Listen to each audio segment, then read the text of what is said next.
అందరికీ నమస్కారం. టీసాట్ ప్రసారం చేస్తున్న సబ్జెక్ట్ స్పెసిఫిక్ కార్యక్రమాలకు మీకు స్వాగతం. ఈరోజు ఎపిసోడ్లో మనం reading comprehension and correction of sentences గురించి డీటెయిల్డ్గా తెలుసుకుందాం. అలాగే కాంపోజిషన్కి సంబంధించిన కొన్ని క్వశ్చన్స్, సీక్వెన్సింగ్ సంబంధించిన కొన్ని అంశాలను కూడా మనం చూద్దాం.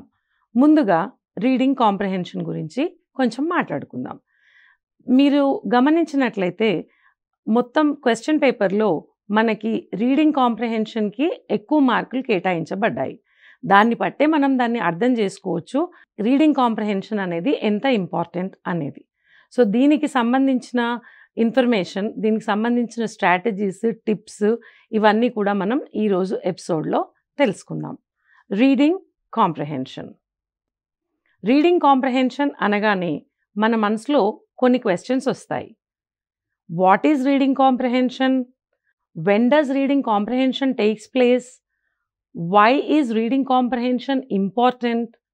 And how to develop reading comprehension? Let us answer these questions one after the other. First, what is reading comprehension? చూడండి, reading comprehension is defined as the ability to understand the written text. This is an intentional and active part of reading. Reading comprehension ni manam simple ga చెప్పుకోవాలంటే చదివిన దాన్ని అర్థం చేసుకోవడం. ఏదైతే return text మనం చదువుతామో దాన్ని మనం అర్థం చేసుకోవడాన్ని రీడింగ్ కాంప్రహెన్షన్ అంటాం. ఇది ఇంకొక ఇంపార్టెంట్ ఆస్పెక్ట్ ఏంటంటే, ఈ రీడింగ్ కాంప్రహెన్షన్ అనేది ఇంటెన్షనల్ అండ్ ఆల్సో యాక్టివ్. మనం దీన్ని ఉద్దేశపూర్వకంగా, అంటే అందులో ఏమి రాశారో దాన్ని అర్థం చేసుకునే ప్రయత్నం మనం ఉద్దేశపూర్వకంగా చేస్తాం కనుక ఇది ఇంటెన్షనల్ అవుతుంది. అలాగే ఇది యాక్టివ్ పార్ట్ ఆఫ్ రీడింగ్ అని కూడా మనం అనుకోవచ్చు. No when does it take place? Reading comprehension ఎప్పుడు జరుగుతుంది? It takes place before, during, after some reading. Reading comprehension అనేది ఏదైనా చదవడానికి ముందు, చదువుతున్నప్పుడు, చదివిన తర్వాత జరగవచ్చు. ఇది ఆ కాంప్రహెన్షన్ అనేది అంచెలంచెలుగా డెవలప్ అవ్వడానికి ఈ స్టేజెస్ ఉపయోగపడతాయి అన్నమాట మనకి. అలాగే why is reading comprehension important అనే క్వశ్చన్కి మనం ఆన్సర్ చేసేటప్పుడు ఈ రెండు పాయింట్స్ మనం దృష్టిలో పెట్టుకోవాలి. ఒకటి, reading comprehension is important because you need to extract the meaning from the text. మనం చదివే టెక్స్ట్లోంచి మీనింగ్ తీసుకోవాలి కనుక మనకు అది ఇంపార్టెంట్. ఇంకొకటి, you better realize what the author is trying to convey. మనకు ఆథర్ ఏం చెప్పాలనుకుంటున్నాడు, ఆ రాసిన పర్సన్ మనకి ఏం కన్వే చేయాలనుకుంటున్నాడు మనం తెలుసుకోవాలి అంటే రీడింగ్ కాంప్రహెన్షన్ మనకి కంపల్సరీ. రీడింగ్ కాంప్రహెన్షన్ డెవలప్ చేసుకోవాలి అని అంటే మనకు రీడింగ్ కాంప్రహెన్షన్లో ఉన్న కాంపోనెంట్స్ గురించి తెలియాలి. రీడింగ్ కాంప్రహెన్షన్లోని కాంపోనెంట్స్ ఏవి అంటే, వొకాబులరీ నాలెడ్జ్ కిందికి ఏమొస్తుంది? Ability to understand the language. లాంగ్వేజ్ని అండర్స్టాండ్ చేసుకునే ఎబిలిటీ మనకు దేని ద్వారా వస్తుంది? When we have good vocabulary. ఈ ఎబిలిటీతోని మనం ఏం చేయగలుగుతాము? That leads to the awareness of what the meaning is. మనం లాంగ్వేజ్ని ఎంత బాగా అర్థం చేసుకుంటే దాని మీనింగ్ మనకి అంత బాగా అర్థమవుతుందన్నమాట. సో ఇంత ఇంపార్టెంట్ రీడింగ్ కాంప్రహెన్షన్ని మనం కొన్ని స్ట్రాటజీస్ ద్వారా డెవలప్ చేసుకోవచ్చు. ఆ స్ట్రాటజీస్ ఏంటి అనేది మనం ఇప్పుడు చూద్దాం. Simple strategies to develop reading comprehension. చూడండి, first of all you must improve your vocabulary. Vocabulary ఇంప్రూవ్మెంట్కి ఇంకొక ఆల్టర్నేటివ్ లేదు మనకి. దాన్ని వేరే దేంతో కూడా సబ్స్టిట్యూట్ చేయలేం. వొకాబులరీ డెవలప్మెంట్ అనేది కంపల్సరీగా ఉండాలి. మనం ఏదైతే చదువుతున్నామో రీడింగ్ కాంప్రహెన్షన్కి సంబంధించి అన్నిటికంటే ఇంపార్టెంట్ వొకాబులరీ. ఆ తర్వాత when you are reading a passage, దానికి సంబంధించి you come up with some questions. దానికి ఆ రీడింగ్ ప్యాసేజ్ చదివినప్పుడు దాంట్లో ఏం అడగొచ్చు అనేది మనమే కొన్ని క్వశ్చన్స్ లాగా ఫ్రేమ్ చేసుకోవాలి. తర్వాత దాన్ని అర్థం చేసుకోవడానికి you must use context clues. అక్కడ ఇచ్చే కొన్ని సిచ్యువేషనల్ క్లూస్ ఉంటాయి, వాటిని మనం ఉపయోగించుకోవాలి. Then while you are reading to develop the comprehension you must look for the main idea. అసలు మొత్తం ప్యాసేజ్లో వాళ్ళు ఏం ఐడియా చెప్తున్నారు దానికి సంబంధించి మనం ఒక క్లియర్ కట్ ఐడియా అనేది తెచ్చుకోవాలి. దాని తర్వాత you try to summarise in your own words what the passage is trying to tell you. ఆ ప్యాసేజ్లో కానీ ఆ పారాగ్రాఫ్లో కానీ వాళ్ళు ఏం చెప్పారు అనేది try to put it in your own words in the form of a summary. ఒకవేళ మీకు రీడింగ్ అనేది కష్టం అవుతుంది, చాలా పెద్ద ప్యాసేజ్ ఉంది అంటే breakup the reading into smaller sections. వాటిని చిన్న చిన్న సెక్షన్స్ లాగా, చిన్న చిన్న పారాగ్రాఫ్స్ లాగా డివైడ్ చేసుకొని దాన్ని చదవాలి. అలాగే పేస్ యువర్ సెల్ఫ్ అంటే స్పీడ్. మీరు ఏ స్పీడ్తో చదువుతున్నారు అనేది మీరు మాత్రమే కరెక్ట్గా డిసైడ్ చేసుకోగలుగుతారు. So you have to pace yourself according to your needs and demands. అలాగే ఇప్పుడు మనము ఈ స్ట్రాటజీస్ చూసిన తర్వాత మనకు అనిపిస్తుంది కదా రీడింగ్ కాంప్రహెన్షన్ మనం తప్పకుండా డెవలప్ చేసుకోవాలి అని. దానికి సంబంధించిన కొన్ని టిప్స్ చూద్దాం ఇప్పుడు మనం. Tips to make the most of reading comprehension practice. Let us have a look at the tips. Eliminate distractions. ఏదైనా క్వైట్గా ఉండే ప్లేస్లోకి వెళ్ళి కూర్చొని మీరు రీడింగ్ ప్రాక్టీస్ చేసుకోండి. Then you have to choose the content below your level. మన ప్రతి ఒక్కరికి మనకంటూ ఒక లెవెల్ ఉంటుంది, రీడింగ్ లెవెల్. ఆ లెవెల్ కంటే కొంచెం తక్కువ లెవెల్తోని మనం స్టార్ట్ చేస్తే తర్వాత పేసప్లో దాన్ని స్పీడప్ చేసుకోవచ్చు. సో మీరు చేయాల్సిన విషయం ఏంటంటే మీ లెవెల్ కంటే తక్కువ లెవెల్ కాంటెంట్ని, మరీ తక్కువ స్థాయిది కాదు, కొంచెం తక్కువ లెవెల్ కాంటెంట్ని తీసుకుంటే మీరు ఈజీగా బిగిన్ చేయగలుగుతారు. నెక్స్ట్ ఇంకొక టిప్ ఏంటంటే మనము రీరీడ్ చేయాలి. You have to reread that whatever passage you are reading, you should read it again. Then another important tip is read aloud. గట్టిగా చదవాలి. ఇది ఎగ్జామినేషన్ హాల్లో కుదరదండి. మీరు ప్రాక్టీస్ చేసుకునేటప్పుడు you read aloud so that you comprehend the passage clearly. So ఈ 4 టిప్స్ని మనం పాటిస్తే మనకు రీడింగ్ కాంప్రహెన్షన్ అనేది చాలా ఈజీగా వచ్చేస్తుంది. ఈ 4 టిప్స్ని కనుక మనం ఖచ్చితంగా ఫాలో చేసినట్లయితే మనకు రీడింగ్ కాంప్రహెన్షన్ చాలా ఈజీగా వచ్చేస్తుంది. ఇప్పుడు ఈ రీడింగ్ కాంప్రహెన్షన్కి సంబంధించి ఇంకొక చిన్న ఆస్పెక్ట్ గురించి మనం మాట్లాడుకుందాం. అదేంటంటే సీక్వెన్స్. సీక్వెన్సింగ్ అనేది కూడా మనకి కొన్ని చోట్ల ఎగ్జామ్లో ఇవ్వడం జరుగుతుంది. దానికి సంబంధించి కొన్ని పార్ట్స్ మనం ఇప్పుడు చూద్దాం. What is sequence? సీక్వెన్స్ అంటే అసలు జనరల్గా ఉండే మీనింగ్ ఏంటో తెలుసుకుందాం మనం. A sequence is a particular order in which things happen or they are arranged. ఒక ఆర్డర్ అని మనం ఇక్కడ అనుకోవచ్చు. సీక్వెన్సింగ్ అనేది చూడండి మన సెంటెన్సెస్లో కానీ పారాగ్రాఫ్స్లో కానీ ఎలా ఉంటుంది అనేది చూద్దాం. సీక్వెన్స్ ఆఫ్ వర్డ్స్ ఉంటుంది, దెన్ సీక్వెన్స్ ఆఫ్ సెంటెన్సెస్ కూడా ఉంటుంది. Words that help in identifying the sequence of sentences. ఇక్కడ ఒక చిన్న ఎక్స్ప్లెనేషన్ పార్ట్ చూద్దాం మనం. ఒక ప్యాసేజ్ ఉంది. ఆ ప్యాసేజ్ మనకు మీనింగ్ఫుల్గా ఎప్పుడు ఉంటుంది? ఎప్పుడైతే ఆ ప్యాసేజ్లో ఉన్న సెంటెన్సెస్ ఒక కరెక్ట్ ఆర్డర్లో ప్లేస్ చేయబడి ఉంటాయో అప్పుడే ఆ ప్యాసేజ్ మనకు మీనింగ్ఫుల్గా ఉంటుంది. మరి ఆ ప్యాసేజ్లో ఉన్న సెంటెన్సెస్ యొక్క ఆర్డర్ని మనం తెలుసుకోవాలి అని అంటే దానికి కొన్ని ఇండికేటర్స్ ఉంటాయి. ఏ సంఘటన ఎప్పుడు జరిగింది, లేకపోతే ఏ సెంటెన్స్ ఎప్పుడు వస్తుంది అనేది కొన్ని వర్డ్స్ని పట్టి మనం తెలుసుకునే అవకాశం ఉందన్నమాట. ఆ వర్డ్స్ ఏంటో ఇప్పుడు మనం చూద్దాం. ఎగ్జాంపుల్కి చూడండి, first, second, third, in the beginning, before, then, after, finally, at last, later, subsequently, etcetera. ఇవి ఏంటి? ఈ సీక్వెన్స్ని మనకు తెలిపే వర్డ్స్ అన్నమాట. ఫస్ట్ అని అంటే మనకు ఆటోమేటిక్గా అర్థమైపోతుంది కదా ఇది ఫస్ట్ సెంటెన్స్ అని. దెన్ లేటర్, తర్వాత, దెన్ అంటే దాని తర్వాత ఏం జరిగింది, ఫైనల్లీ అనేది ఒక లాస్ట్ సెంటెన్స్. ఇట్లాంటి ఇండికేటర్స్ని కనుక మనం చూసినట్లయితే ఆ ప్యాసేజ్లో ఉన్న సెంటెన్సెస్ని మనం ఏ ఆర్డర్లో అవి ఈవెంట్స్ జరిగాయో ఆ ఆర్డర్లో కరెక్ట్గా ప్లేస్ చేయడానికి అవకాశం ఉంటుందన్నమాట. అలాగే ఇది ఒక ఎగ్జాంపుల్ చూడండి. ఇక్కడ చూస్ ద కరెక్ట్ సీక్వెన్స్ అని పెట్టుకున్నాం. ఇక్కడ చూడండి, ఈ సీక్వెన్స్లో కరెక్ట్గా పెడితే అదొక మీనింగ్ఫుల్ సెంటెన్స్ అవుతుందన్నమాట మనకి. అందులో ఏది ఉండేది అనేది మనకి ఇలా ఇస్తారు వాళ్ళు. సో ఈ ఏబిసిడి అనే పార్ట్స్ని మనం ఒక కరెక్ట్ ఆర్డర్లో పెడితే మనకి అది ఒక మీనింగ్ఫుల్ సెంటెన్స్గా వస్తుంది.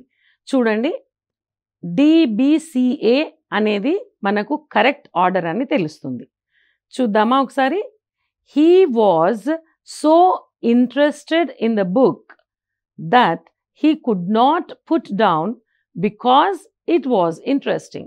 ఈ సీక్వెన్స్ అయితేనే అది కరెక్ట్ సెంటెన్స్లో వస్తుంది కనుక ఈ లెటర్స్ని అదే ఆర్డర్లో మనం ప్లేస్ చేసి దాని ఆన్సర్ సెలెక్ట్ చేసుకోవాలన్నమాట. నెక్స్ట్ ఇంకొక ఎగ్జాంపుల్ చూద్దాం. చూడండి, ఈ 5 పార్ట్స్ని మనం ఏ ఆర్డర్లో పెడితే అది కరెక్ట్గా ఉంటుందో చూద్దాం. ఏ ఆర్డర్లో పెడితే కరెక్ట్గా ఉంటుంది? ఇది కరెక్ట్ ఆర్డర్. DAECB ఇది సీక్వెన్స్ అన్నమాట. సో ఎలా చదవాలి మనం?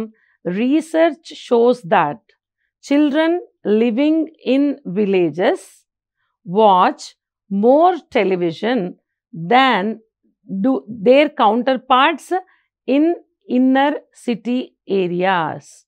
ఇది కరెక్ట్ సీక్వెన్స్. అలాగే సెంటెన్స్లో వర్డ్ సీక్వెన్స్ ఎలా ఉంటుందో చూద్దాం ఇప్పుడు. The arrangement of words in a sentence. యాక్చువల్గా సెంటెన్స్ అంటే ఏంటి? Meaningful arrangement of words is called a sentence. ఇది మనందరికీ తెలిసిన విషయమే. సో ఆ వర్డ్స్ని కరెక్ట్ సీక్వెన్స్లో మనం ఎలా అరేంజ్ చేయాలో ఒకసారి చూద్దాం. ఇప్పుడు చూడండి, ఒక ఎగ్జాంపుల్. ఇక్కడ మనం కొన్ని వర్డ్స్ ఇస్తున్నాం. Sun, clouds, makes, the, as, for. ఈ వర్డ్స్ని మనం ఒక సెంటెన్స్ లాగా చేయాలి. చూడండి, దీంట్లో ఏది కరెక్ట్ సీక్వెన్స్? ఇది కరెక్ట్ సీక్వెన్స్. ఓకే, సో ఇలా వర్డ్స్ ఇచ్చినప్పుడు మనం దాన్ని కరెక్ట్ సీక్వెన్స్లో పెట్టి దాని యొక్క మీనింగ్ఫుల్ సెంటెన్స్ని మనం ఫామ్ చేయగలిగితే అదే కరెక్ట్ ఆన్సర్ అవుతుంది. చూడండి, ఇక్కడ ఏం answer? Beautiful Masha dog is a young. So what is the answer? Masha is a beautiful young dog. ఇలా ఒక మీనింగ్ఫుల్ సీక్వెన్స్లో వర్డ్స్ని మనం పెట్టాలి. ఇక్కడ చూడండి, she likes to be praised. She works with a group of policemen. ఇంకొకటి చూడండి, ఇది example. ఈ వర్డ్స్ అన్నిటినీ మనం ఒక సెంటెన్స్ ఫామ్లో పెడితే అది ఎలా వస్తుంది? Gandhiji never కంటెంటెడ్ himself with large political or economic solutions. So ఇలా మనం వర్డ్స్ని కరెక్ట్ సీక్వెన్స్లో పెట్టి దాని యొక్క మీనింగ్ఫుల్ సెంటెన్స్ని మనం తీసుకురావాలన్నమాట. ఇప్పుడు మనం ఇంకొక ముఖ్యమైన ఆస్పెక్ట్ గురించి తెలుసుకుందాం. ఇది ఎక్కువ శాతం దీంట్లోంచి మల్టిపుల్ క్వశ్చన్స్ ఫ్రేమ్ చేసే విధానం బట్టి ఒక 2 ఎగ్జాంపుల్స్ నేను మీ ముందుకు తీసుకొని వచ్చాను. అదేంటంటే కాంపోజిషన్కి సంబంధించి. ఇందులో ఎక్కువగా లెటర్ రైటింగ్కి సంబంధించిన క్వశ్చన్స్ మనం కొన్ని చూస్తాము. సో ఒక 1 or 2 examples let us see. The heading in writing a letter includes. చూడండి, what is the right answer for this? The writer's address and the date. అలాగే in a letter to an officer the subscription is yours faithfully. మరి ఇక్కడ అన్నిటికీ కూడా అట్లాగే ఉన్నాయి కదా, మరి ఇది మాత్రమే ఎందుకు కరెక్ట్ అని అంటే, మీరు ఆల్రెడీ లెటర్ రైటింగ్ గురించి మనం తెలుసుకొని ఉన్నాం. సో దాంట్లో చూడండి, యువర్స్ అనేది ఇక్కడ మనకి అపోస్ట్రఫీ రాకూడదు, వై అనేది స్మాల్ లెటర్ ఉండాలి, ఇక్కడ స్పేస్ ఉండకూడదు. సో ఇది మనకి కరెక్ట్ యువర్స్ ఉన్నది కనుక దీన్ని మనం కరెక్ట్ ఆప్షన్ కింద తీసుకుంటున్నాం. సో ఇలా కాంపోజిషన్కి సంబంధించిన క్వశ్చన్స్ కూడా మీకు కొన్ని వచ్చేదానికి అవకాశం ఉంటుంది. ఇప్పుడు అన్నిటికంటే ముఖ్యమైన ఒక ఆస్పెక్ట్ అండి. That is correction of sentences. ఇప్పుడు వరకు ఎన్నో ఎపిసోడ్స్‌లో మనం చూసాము. డిఫరెంట్ ఆస్పెక్ట్స్ ఆఫ్ లాంగ్వేజ్ తెలుసుకున్నాము. వాటి అన్నిటి నాలెడ్జ్ అండ్ అప్లికేషన్ ఈ కరెక్షన్ ఆఫ్ సెంటెన్సెస్‌లో మనం యూజ్ చేయాల్సి ఉంటుంది. ఒక సెట్ ఆఫ్ సెంటెన్సెస్ తీసుకుంటున్నాము. దాంట్లో ఇన్‌కరెక్ట్ ఏది, కరెక్ట్ ఏది అనేది మనం చూస్తాము. అది ఎందుకు ఇన్‌కరెక్ట్, దానికి సంబంధించిన ఎక్స్‌ప్లనేషన్ కూడా మనం ఇప్పుడు చూడబోతున్నాం. కొన్ని కరెక్షన్ ఆఫ్ సెంటెన్సెస్ ఇప్పుడు చూద్దాం. First of all correction of సెంటెన్సెస్‌కి మనకి ఏమేమి రిక్వైర్మెంట్ ఉందో చూడండి. కొన్ని బేసిక్ గ్రామర్ రూల్స్ మనకు తెలిసుండాలి. దాంట్లో parts of speech, genders, infinitives, participles, subject, verb, accord ఉండాలి. Forms of tenses, uses of articles. మళ్ళా మనం ఎప్పుడు అనుకున్నట్టు ప్రతి రూల్‌కి కొన్ని ఎక్సెప్షన్స్ ఉన్నట్టు ఆ ఎక్సెప్షన్స్ ఏంటో కూడా మనకు తెలుసుంటే మనం కరెక్షన్ ఆఫ్ సెంటెన్సెస్ మనం ఈజీగా చేయగలుగుతాం. ఇప్పుడు చూడండి, కామన్ ఎర్రర్స్ అండ్ దేర్ కరెక్షన్స్‌కి సంబంధించి కొన్ని ఎగ్జాంపుల్స్ మనం చూద్దాం. ఇక్కడ మనకి ఎగ్జామ్‌లో ఒక రాంగ్ సెంటెన్స్ ఇస్తారు. దాని యొక్క కరెక్ట్ ఫామ్‌ని ఐడెంటిఫై చేయమంటారు. అలా ఎందుకు అది చేయాలి అనే దానికి సంబంధించి ఎక్స్‌ప్లనేషన్ గనుక మనకు తెలిసినట్టయితే ఆ ఐడెంటిఫికేషన్ అనేది మనకు చాలా ఈజీగా అవుతుంది. చూడండి, కొన్ని కామన్ ఎర్రర్స్, వాటికి సంబంధించిన కరెక్షన్ అండ్ ఎక్స్‌ప్లనేషన్ ఇప్పుడు చూద్దాం. Where are my luggages and where is my luggage. దీంట్లో ఏది కరెక్ట్ చెప్పండి? Where is my luggage correct and where are my luggages is incorrect. So ఎందుకు ఎక్స్‌ప్లనేషన్ చూడండి. Because some nouns always take the singular form. దాంట్లో luggage, furniture, news, information, scenery ఇవన్నీ ఎప్పుడు కూడా మనం వీటిని సింగులర్ ఫామ్‌లోనే వాడతాం. కనుక వాటికి ఎప్పుడు మనం ప్లూరల్ వాడకూడదు. లగేజెస్ అని వాడినప్పుడు అది ఇన్కరెక్ట్ అవుతుంది. సో ఇలాంటివే మనం ఇదే ప్యాటర్న్‌లో ఇంకొన్ని ఎర్రర్స్, వాటి కరెక్షన్స్ చూద్దాం. Though in plural form some nouns always take singular form. For example politics, mumps, billiards etcetera. Let us have another example. ఇక్కడ చూడండి, which one is correct? My cousin Aparna lives in Gujarat. ఎప్పుడు కూడా కజిన్‌కి ముందు brother కానీ sister కానీ పెట్టొద్దు. He is an European, he is a European. ఇక్కడ ఏది కరెక్ట్? A European correct. ఎందుకు అ యూరోపియన్ కరెక్ట్? ఎందుకంటే వవెల్ సౌండ్ ఉన్నప్పుడు యాన్ వస్తుంది, కాన్సనెంట్ సౌండ్ ఉన్నప్పుడు ఏ వస్తుంది. ఇక్కడ వవెల్తో స్టార్ట్ అవుతుంది కానీ సౌండ్ ఏముంది? కాన్సనెంట్ సౌండ్ ఉంది కనుక ఏ వస్తుంది. సో ఇలాంటి ఎగ్జాంపుల్స్, ఎక్స్‌ప్లనేషన్స్ ఇంకొన్ని స్లైడ్స్ మనం చూద్దాం. ఇక్కడ రూల్ ఏంటి? The pronoun one must be followed by one's. His అనకూడదు, వన్స్ అనాలి. అందుకే ఇది కరెక్ట్. చూడండి ఈ ఎగ్జాంపుల్, ఇందులో ఏది correct? Unique work, most unique అంటామా, అ యూనిక్ అంటామా? ఎక్స్‌ప్లనేషన్ ఏంటి చూడండి, ఇక్కడ అ యూనిక్ అనేది కరెక్ట్‌గా చూపిస్తున్నాం. Some adjectives have no degrees of comparison, hence they always remain in the positive degree. Most అనేది మనకి సూపర్లేటివ్ డిగ్రీ అవుతుంది, కానీ కొన్ని అడ్జెక్టివ్స్ అసలు డిగ్రీసే తీసుకోవు అవి. అట్లాంటప్పుడు మనం దాన్ని పాజిటివ్గానే వాడాలి. యునీక్ అనేది యునీక్గానే వాడాలి. మోర్ యూనిక్, మోస్ట్ యూనిక్ అనేది రాదు. చూడండి ఇక్కడ ఏది కరెక్ట్ ఈ సెంటెన్స్లో? One of my classmates is in Mumbai అనేది కరెక్ట్.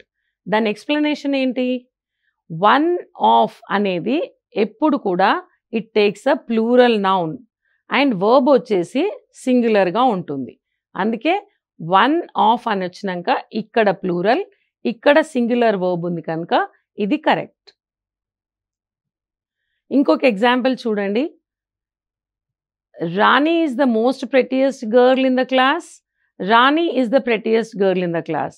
ఇది మనం డిగ్రీస్ ఆఫ్ కంపారిజన్ గురించి మాట్లాడుకున్నప్పుడు చెప్పినాం. ఇది చూడండి ఇంకొక ఎగ్జాంపుల్ అట్లాగే. Ravi is more cleverer than Rakesh. Ravi is cleverer than Rakesh.